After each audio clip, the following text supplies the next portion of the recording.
धर स्वामी की जय।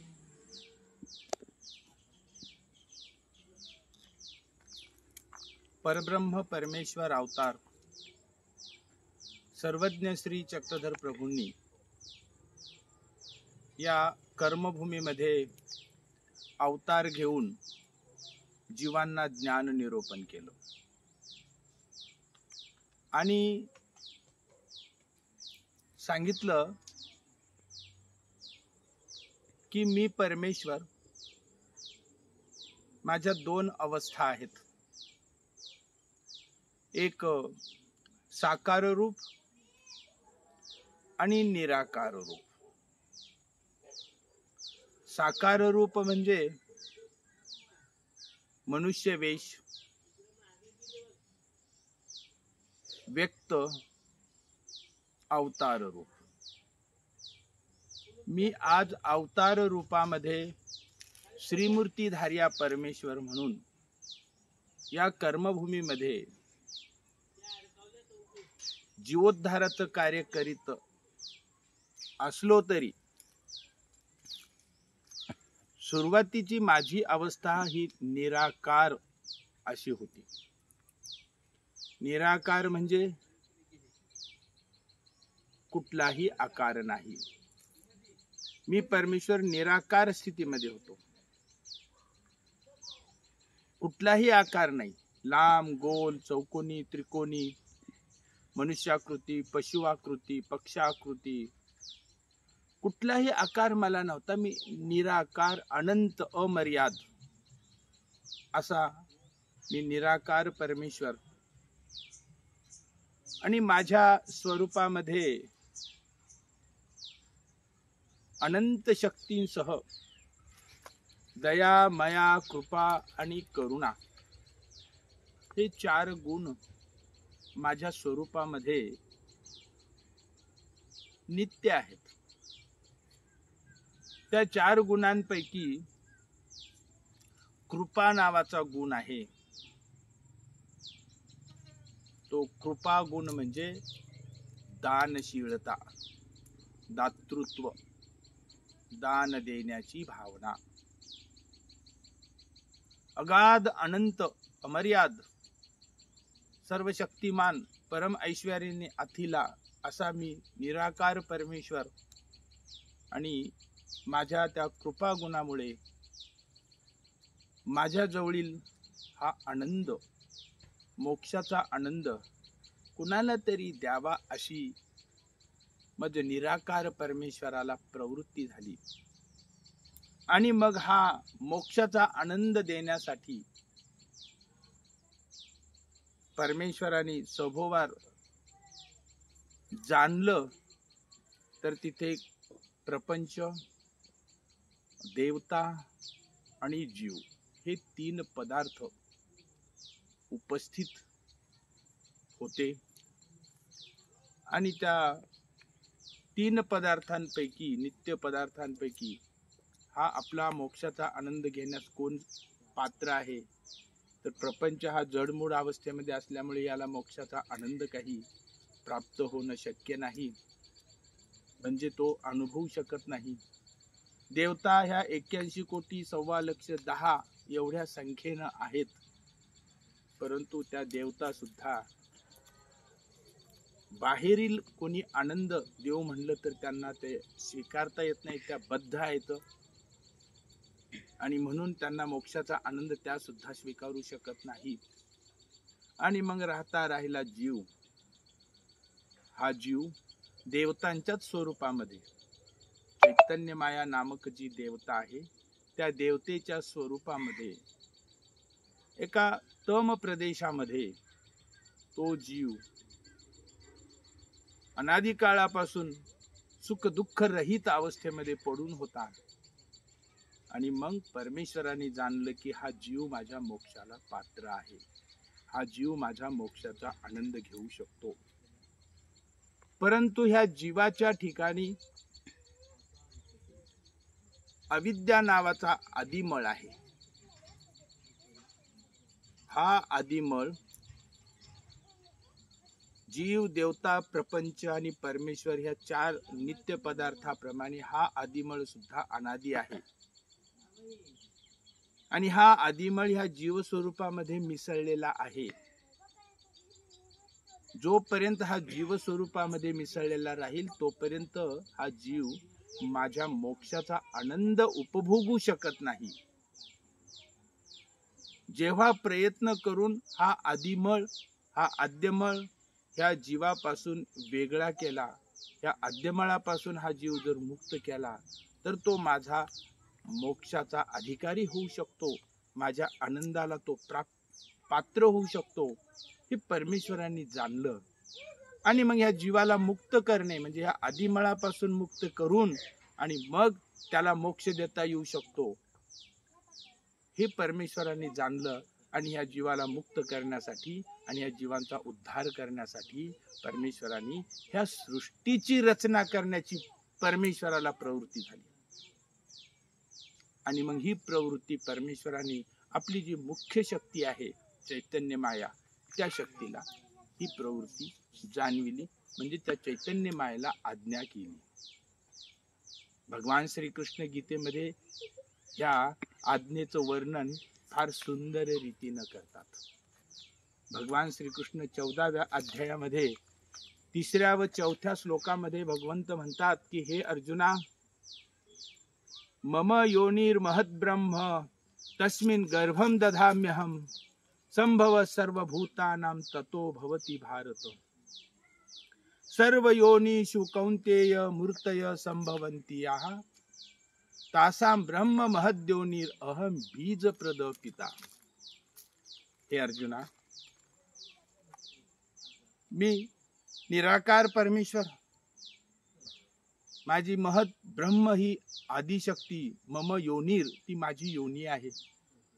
मम योनिर महत ब्रह्म, महत ब्रह्म म्हणजे 81 कोटी 1.25 देवता असं ब्रह्मविद्या शास्त्रामध्ये सर्वज्ञ श्री चक्रधर प्रभूंनी ज्या देवता सांगितलेल्या आहेत, त्या देवतांच्या थोव्यांपैकी मुख्य जी चैतन्य माया आहे, त्या चैतन्य मायेला गीतेमध्ये महत ब्रह्म असं म्हणलेलं आहे. आणि ते महत ब्रह्म मम योनिर म्हणजे माझी योनी आहे असं भगवान श्रीकृष्ण सांगतात. मम योनिर महत ब्रह्म तस्मिन् गर्भं दधाम्यहं, त्या महत ब्रह्म अर्थात चैतन्य मायेच्या गर्भामध्ये म्हणजे स्वरूपामध्ये मी माझ्या प्रवृत्तीचं आज्ञेचं बीज टाकलं.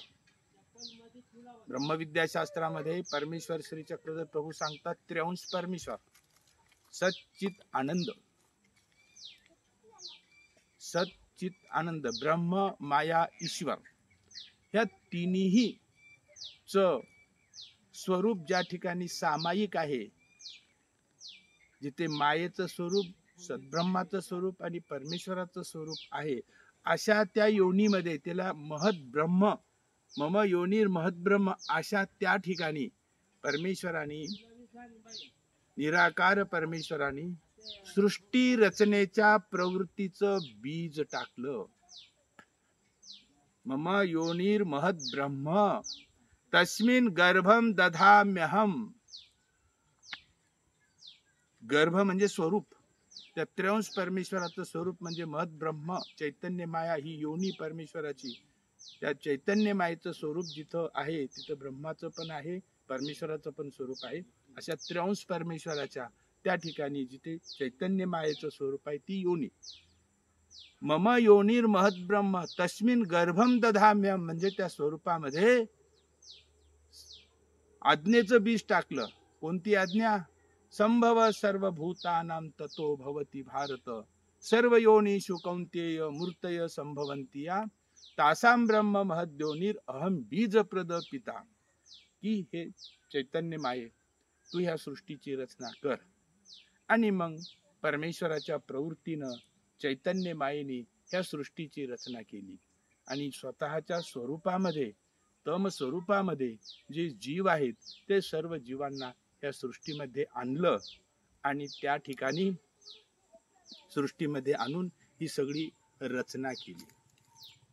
भगवान श्रीकृष्ण पुढे निरूपण करतात की हे अर्जुना, चैतन्य मायेकडून मी ही सृष्टीची रचना करून घेतली. म्हणून या सृष्टी रचनेच्या आज्ञेचं बीज टाकणारा मी, अहम बीज प्रद पिता, मी या सर्वांचा पिता आहे. संभव सर्वभूतानां ततो भवति भारत, सर्व योनिषु कौंतेय मूर्तय संभवन्ति या, तासां ब्रह्म महद्योनिर अहम बीज प्रद पिता. मी सृष्टी रचनेच्या आज्ञेचं बीज टाकणारा, म्हणजे सारांश रूपाने सर्व सृष्टीचं बीज टाकणारा मी सर्वांचा पिता आहे, असं भगवान श्रीकृष्ण सांगतात. आणि सर्वज्ञ श्री चक्रधर प्रभू सुद्धा संसरण या प्रकरणामध्ये या सृष्टीची रचना कशी झालेली आहे याचं वर्णन करतात. अशा प्रकारे ह्या सृष्टीची रचना झाली. आणि सृष्टीची रचना झाल्यानंतर परमेश्वराच्याच आज्ञेनं चैतन्य मायेने महत ब्रह्म, ज्याला गीतेमध्ये उल्लेख केलेला आहे, त्या महत ब्रह्माने म्हणजे चैतन्य मायेने 4 युगांची स्थापना केली. 4 युग कोणते? कृतयुग, त्रेतायुग, द्वापार युग आणि कलियुग. ही 4 युगांची चैतन्य मायेने स्थापना केली. आणि अशा प्रकारे सृष्टी रचना झाली, 4 युगांची स्थापना झाली आणि त्या ठिकाणी कृतयुगाचा आरंभ झाला. कृतयुगाचा आरंभ झाल्यानंतर पूर्वस्थिती काय आहे? सृष्टीच्या आरंभी काय स्थिती होती? तर शास्त्रामध्ये असं सांगितलेलं आहे, सृष्टीच्या आरंभाची स्थिती सर्व देवता आणि चैतन्य माया आणि जीव या सृष्टीमध्ये आले आणि हे सर्व साकार झालं, सर्व सृष्टी. मग कृतयुगाचा आरंभ झाला. तर कृतयुगाच्या आरंभाला काय घडलेलं आहे?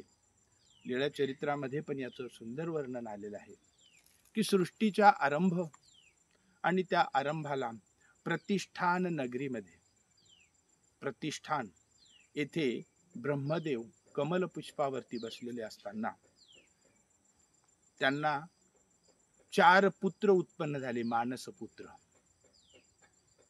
त्या 4 पुत्रांचं नाव सनक, सनकादी, सनंदन आणि सनातन असं त्या 4 पुत्रांचं नामकरण केलेलं. आणि ब्रह्मदेव कमल पुष्पावर बसलेले 4 मुख आहेत, त्यांना चतुरानन असं त्यांना म्हणलं जातं. त्यांच्याकडे 4 वेद आहेत, सामवेद, ऋग्वेद, यजुर्वेद आणि अथर्ववेद. त्यांचं वाहन हंस आहे, हंस पक्षी. आणि असे ते ब्रह्म बसलेले आहेत. आणि ते 4 पुत्र त्यांना जे उत्पन्न झालेले, त्यांनी ब्रह्मदेवाला प्रार्थना केली की पिताश्री आम्हाला ज्ञान निरूपण करा. आणि मग ब्रह्मदेवानी 4 वेदांचं ज्ञान सनकादिकांना निरूपण केलं.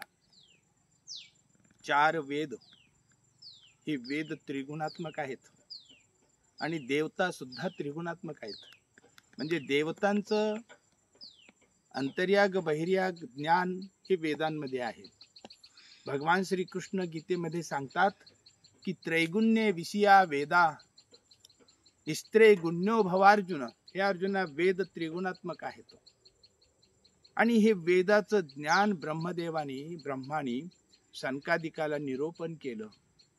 आणि जेव्हा वेदाचं ज्ञान निरूपण केलं त्या ठिकाणी त्रिगुणात्मक देवता धर्माची ब्रह्मदेवानी स्थापना केली.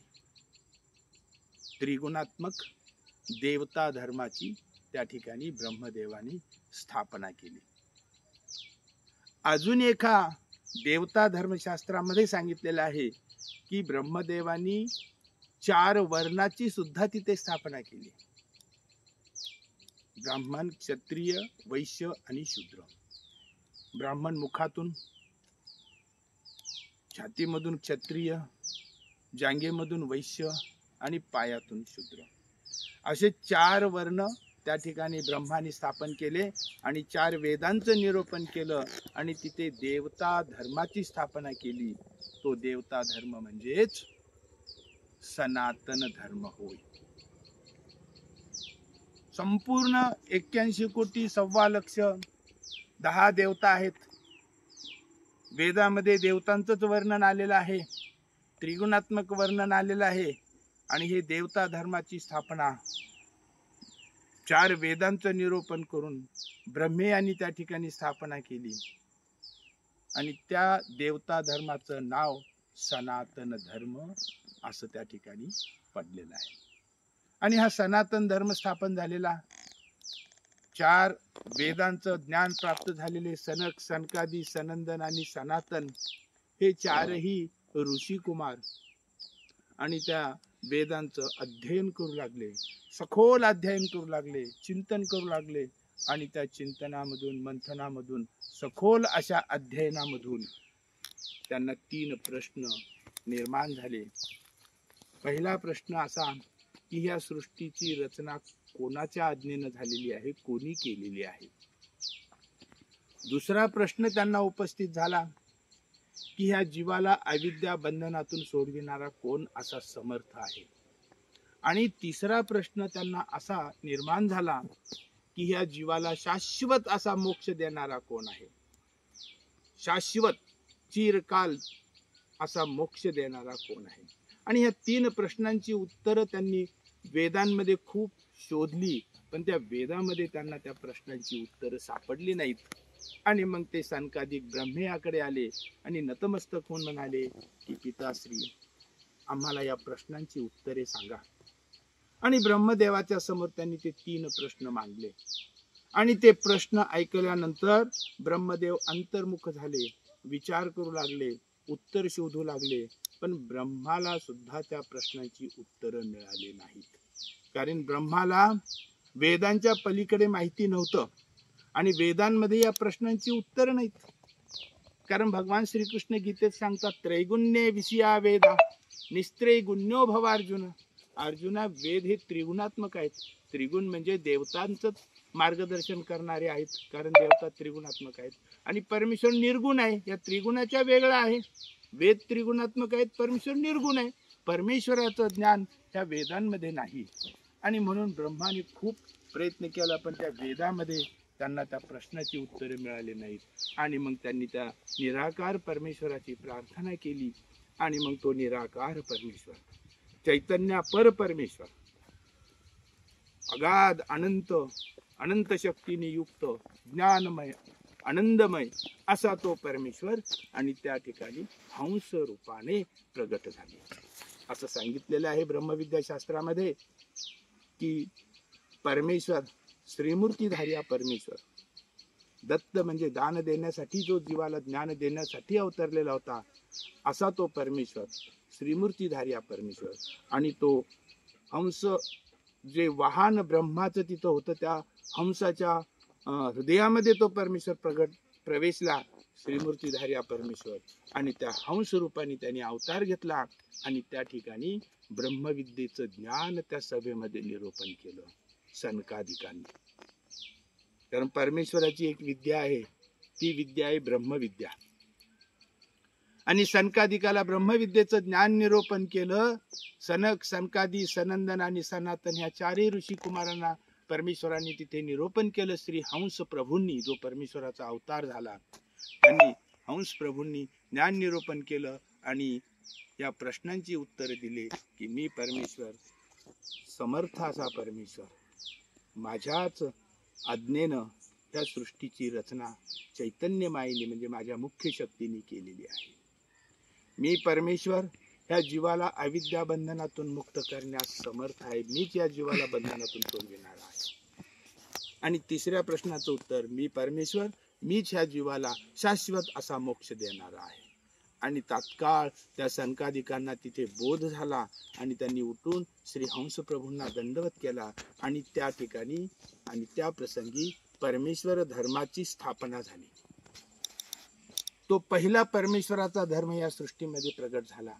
आणि त्या ईश्वरीय धर्माचं नाव काय होतं, तर सत्य सनातन महात्मा धर्म. आणि तो सत्य सनातन महात्मा धर्म म्हणजे या कलियुगामध्ये महानुभाव पंथ या रूपाने तो सगळीकडे विख्यात आहे. आधी ब्रह्माने स्थापन केलेला सनातन धर्म, तो सनातन धर्म आज देवता धर्म म्हणून सर्वत्र दिसतो आहे. सनातन तो ब्रह्माने स्थापन केलेला. आणि त्या ब्रह्माच्या सभेमध्ये ईश्वराने हंस रूपाने अवतार घेतला आणि त्या परमेश्वराने स्थापन केलेला जो धर्म तो सत्य सनातन महात्मा धर्म हा आज महानुभाव पंथ या रूपाने सर्वत्र आपल्याला दिसतो आहे. अशा प्रकारे सृष्टीच्या आरंभी परमेश्वर धर्माची स्थापना झाली. श्री हंस प्रभूंनी स्थापन केलेला तो ईश्वरीय धर्म, त्याचे अधिकारी होते सनक, सनकादी, सनंदन आणि सनातन ऋषी.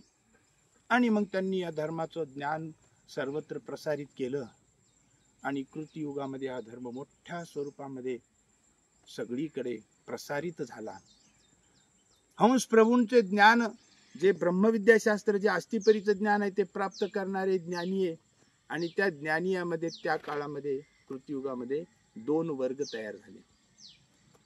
एक अनुसरणारा वर्ग म्हणजे श्री हंस प्रभूंनी निरूपण केलेल्या अस्थिपरीप्रमाणे आचरण करून परमेश्वराची आज्ञा पालन करणारा जो वर्ग होता त्याला अनुसरणारा वर्ग असं म्हणलं जातं.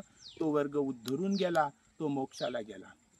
पण त्याच ज्ञानियांमध्ये दुसरा जो वर्ग होता ननुसरणारा, श्री हंस प्रभूंनी सांगितलेल्या ब्रह्मविद्या शास्त्रानुसार त्यांनी निरूपण केलेल्या अस्थिपरीनुसार ज्या ज्ञानी वर्गाने आचरण केलं नाही ते ननुसरले, त्यांचं जीव स्वरूप मळालं. आणि अशा ननुसरलेल्या जीवांना खालच्या युगामध्ये ढकलून दिलं, त्यांची अधोगती झाली आणि ते सर्व जीव खालील त्रेता युगामध्ये जन्माला आले मनुष्य देहामध्ये. कृतयुग संपलं, त्रेतायुग लागलं आणि या त्रेतायुगामध्ये हे जे ननुसरलेले जीव होते ते मनुष्य देहानी सगळीकडे जन्माला आले. परंतु तोपर्यंत कृतयुगातील श्री हंस प्रभूंनी स्थापन केलेला धर्म त्याला ग्लानी येऊन तो नष्ट झालेला होता, धर्म बुडालेला होता, सर्वत्र अज्ञान पसरलेलं होतं. आणि मग परमेश्वरांनी जसं सांगितलेलं आहे की यदा यदा हि धर्मस्य ग्लानिर्भवति भारत अभ्युत्थानम अधर्मस्य तदात्मानं सृजाम्यहम्. परमेश्वराने श्रीकृष्ण भगवंतांनी गीतेत सांगितलेलं आहे की जेव्हा जेव्हा धर्माला ग्लानी येते तेव्हा तेव्हा मी अवतार घेतो. आणि त्याप्रमाणे कृतयुगामध्ये जे ननुसरलेले होते ते त्रेतायुगामध्ये जीव मनुष्य देहामध्ये आले. तोपर्यंत ईश्वराचा धर्म बुडाला आणि तो बुडालेला धर्माला ग्लानी आली, ईश्वर धर्माला. आणि धर्मस्थापनेसाठी परमेश्वरांनी त्रेतायुगामध्ये अवतार घेतला आणि तो अवतार म्हणजे श्री दत्तात्रेय प्रभूंचा अवतार. आणि मग बद्रिकाश्रमाला श्री दत्तात्रेय प्रभूंनी अवतार घेतला. तिथे यदू राजा, अर्ळक राजा, ऋषीश्वर, ऋषी लोक या सर्वांना ज्ञान बोध केला. जे शास्त्र हंस प्रभूंनी सांगितलेलं होतं तेच ब्रह्मविद्याशास्त्र पुन्हा यदू राजाला सांगितलं आणि पुन्हा ईश्वरीय धर्माची स्थापना केली. त्रेतायुगामध्ये हा पुन्हा ईश्वर धर्म फोफावला. अनेक जीवांनी ज्ञान प्राप्त केलं. त्या ज्ञानी जीवांमध्ये पुन्हा दोन गट निर्माण झाले. एक अनुसरणारे म्हणजे श्री दत्तात्रेय प्रभूंनी निरूपण केलेले अस्थिपरीचं आचरण करणारे, त्यांनी आचरण केलं, उद्धरून गेले ते. परंतु दुसरा जो ज्ञानी यांचा वर्ग होता त्यांनी परमेश्वराच्या आज्ञा पाळल्या नाहीत आणि त्यांची अधोगती झाली, ननुसरले ते आणि त्यांचं अर्धजीव स्वरूप मळालं. असे मळालेले जीव पुन्हा त्यांना खालच्या युगात ढकलून दिलं द्वापार युगामध्ये. आणि द्वापार युगामध्ये ते जीव पुन्हा मनुष्य देहामध्ये जन्माला आले. पण तोपर्यंत श्री दत्तात्रेय प्रभूंनी स्थापन केलेला धर्म बुडालेला होता. तो ईश्वरीय धर्म ग्लानी येऊन नष्ट झालेला होता. आणि त्या धर्माला ग्लानी आल्यामुळे पुन्हा परमेश्वरांनी श्रीकृष्ण रूपाने अवतार घेतला आणि कुरुक्षेत्र भूमीवरती प्रिय भक्त अर्जुनाला श्रीमद भगवद्गीतेचं ज्ञान निरूपण करून ईश्वरीय धर्माची पुन्हा स्थापना केली. आणि तो ईश्वरीय धर्म म्हणजेच जे शास्त्र हंस प्रभूंनी सांगितलेलं होतं, जे शास्त्र श्री दत्तात्रेय प्रभूंनी सांगितलेलं होतं तेच ब्रह्मविद्याशास्त्र श्रीकृष्ण भगवंतांनी श्रीमद भगवद्गीतेच्या रूपाने सांगितलं आणि पुन्हा ईश्वरीय धर्माची स्थापना केली. द्वापार युगामध्ये पुन्हा ईश्वरीय धर्म मोठ्या स्वरूपामध्ये प्रसारित झाला. अनंत जीवांनी ज्ञान प्राप्त केलं. त्यांच्यामध्ये पुन्हा दोन वर्ग निर्माण झाले, एक अनुसरणारा, एक ननुसरणारा. पांडवांसारखे जे जीव होते अधिकारी जीव ते अनुसरले, भगवान श्रीकृष्णांच्या गीताशास्त्र ज्ञानाप्रमाणे आचरण करून ते मोक्षाला गेले. परंतु कौरवांसारख्या ज्या प्रवृत्तीचे जे ननुसरणारे जीव होते, भगवान श्रीकृष्णांनी पुन्हा पुन्हा त्यांना ज्ञान सांगितलं, परंतु त्यांनी परमेश्वराची आज्ञा पाळली नाही. परमेश्वराचं ज्ञान त्यांनी फेटाळून लावलं, ते ननुसरले आणि त्यांचं पूर्ण जीव स्वरूप मळालं आणि त्यांची अधोगती झाली. आणि अशा अधोगामी जीवांना खालच्या युगामध्ये म्हणजे कलियुगामध्ये ढकलून देण्यात आलं. आणि मग कलियुगामध्ये हे सर्व मळलेले जीव, ज्यांचं पूर्ण जीव स्वरूप मळालेलं आहे, असे जीव या कलियुगामध्ये मनुष्य देहामध्ये आले. आणि 12व्या शतकामध्ये, या कलियुगाच्या 12व्या शतकामध्ये हा श्रीमद भगवद्गीतेचा भगवान श्रीकृष्णांनी सांगितलेला ईश्वरीय धर्म लोपलेला होता. धर्माला ग्लानी आलेली होती. कारण भगवान श्रीकृष्ण म्हणतात की हे अर्जुना, योगो नष्ट परंतप, माझा हा योग मी पुन्हा पुन्हा युगायुगामध्ये अवतार घेऊन ज्ञान निरूपण करतो आणि धर्मस्थापना करतो, पण पुन्हा पुन्हा हा माझा योग नष्ट होत आलेला आहे. आणि हा योग नष्ट, माझा हा भगवद्गीतेचा योग पुढे पण नष्ट होईल. आणि ज्यावेळेस पुढे नष्ट होईल त्यावेळेस मी पुन्हा अवतार घेईल आणि पुन्हा हाच योग पुन्हा स्थापन करेल, असं भगवान श्रीकृष्णांनी गीतेत सांगितलंय. त्याप्रमाणे या कलियुगामध्ये भगवान श्रीकृष्णांनी निरूपण केलेले श्रीमद भगवद्गीता हा ज्ञान योग नष्ट झाला. आणि मग परब्रह्म परमेश्वराने पाहिलं की या कलियुगामध्ये धर्म नष्ट झालेला आहे, धर्माला ग्लानी आलेली आहे, मला अवतार घेतला पाहिजे. परंतु आता या कलियुगामध्ये जन्माला आलेले हे जीव, हे सर्व जीव पतित आहेत, प्रेतासारखे अशुभ आणि अपवित्र आहेत. हे जीव इतके अनधिकारी अभागी आहेत, या कलियुगामध्ये जन्माला येण्याचीच त्यांना शिक्षा, जन्म मात्रे चौकडी पर्यंत नरक. नुसतं या कलियुगामध्ये जन्म घेण्याचंच त्यांना बक्षीस काय आहे, तर त्यांना चौकडीचे नरक.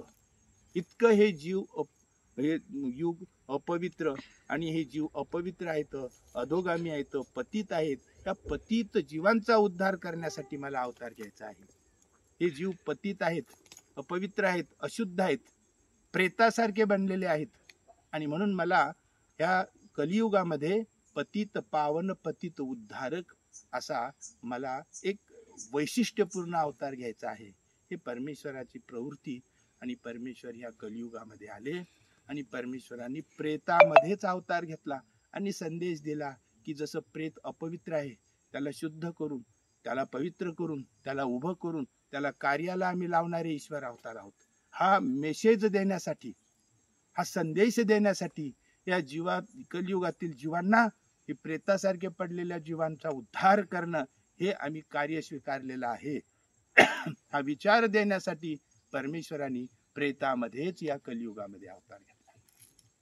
वास्तविक प्रेत हे काय अवतार घेण्याचं ठिकाण नाही. प्रेता इतकं अशुद्ध, अपवित्र, अशुभ असं दुसरं या जगात कोणतंच नाही. समाजामध्ये प्रेत यात्रेला गेले तर अशुद्ध झालो, अशुभ झालो, ते प्रेत पाहिल्यामुळे अशुभ आणि अशुद्ध झालो या भावनेनं लोक घरात आंघोळ केल्याशिवाय प्रवेश करत नाहीत. आणि जे परमेश्वर भक्त आहेत ते प्रेत यात्रेला गेले तर देवपूजा केल्याशिवाय, घरी आल्यावर देवपूजा केल्याशिवाय पाणी पित नाहीत. इतकं अशुभ, अपवित्र आणि अशुद्ध मानलं जातं. आणि अशा प्रेतामध्येच परमेश्वराने अवतार घेतला. याचा गहन अर्थ असा आहे की हे जीव प्रेतासारखे अशुभ झालेले आहेत, यांचा उद्धार करायचा आहे. आणि हा विचार, हा संदेश सर्वत्र सर्व अधिकारी जीवांना देण्यासाठी परमेश्वराने प्रेतामध्येच अवतार घेतला.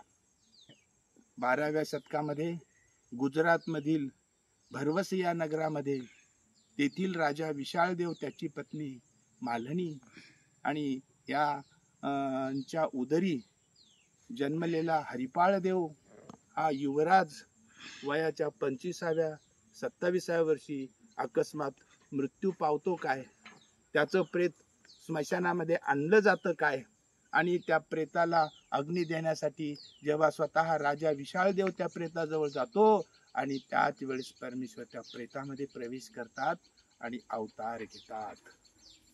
आणि नाव काय धारण करतात? श्री चक्रधर. कारण नामाचा स्वीकार आधीच केलेला असतो. श्री चक्रधर हे नाम धारण करतात, कारण ज्ञान चक्र आणि शक्ती चक्र विशेषत्वाने जीवांच्या उद्धारासाठी या कलियुगामध्ये हे दोन शस्त्र परमेश्वराने प्रभावी रीतीने सोबत आणलेले आहेत, व्यक्त झालेले आहेत. कारण हे जीव दोषाने भरलेले आहेत. पतित म्हणजे दोषाने भरलेले, दोषाचं कवच करून त्या कवचामध्ये हे जीव बसलेले आहेत. आणि या जीवाला मुक्त करायचं असेल तर दोषाचं कवच तोडून त्या कवचामधून या जीवाला मुक्त करायचं आहे. त्यासाठी शस्त्राची गरज आहे. ते शस्त्र कोणतं? ज्ञानचक्र आणि शक्तिचक्र.